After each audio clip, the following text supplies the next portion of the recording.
ব্রেকফাস্টটা হচ্ছে খুব একটা ইম্পর্টেন্ট।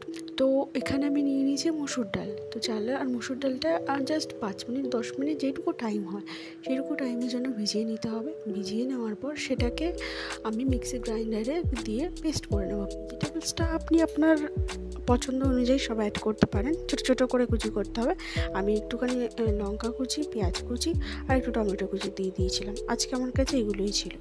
তো ওগুলো কুচি দিয়ে তার সাথে নুন দিয়ে ভালো করে জলের মধ্যে ফেটিয়ে ওটাকে তারপরে কড়াই গরম করতে হবে। কড়াই গরম করার পর একদম লিকুইড ফর্মে একদম ডাবু হাতা যেগুলো হয় একটু সেগুলো দিয়ে আপনি ওর মধ্যে ঢেলে দেবেন।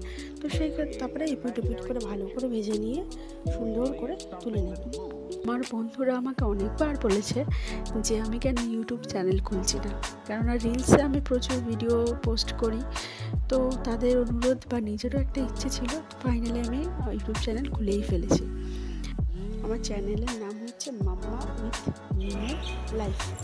এত সুন্দর আজকে আকাশটা, যেটা আমি যখন আন্দামানে থাকতাম, আন্দামানে এতটাই পরিষ্কার ক্রিস্টাল ক্লিয়ার যে ওখানে কখনো কখনো বেশিরভাগ সময় দেখা যেত আকাশে দিনের বেলা চাঁদ। এখন দুপুর 2টো বাজে, তো বাইরে আজকে এতটা ক্লিয়ার, এর আগে আমি দেখিনি এতটা ক্লিয়ার আকাশটা। বুঝতেই পারছেন দেখে, নীল পুরো আকাশ আর চাঁদটা দেখা যাচ্ছে, ভীষণই ভালো লাগছে। তো সব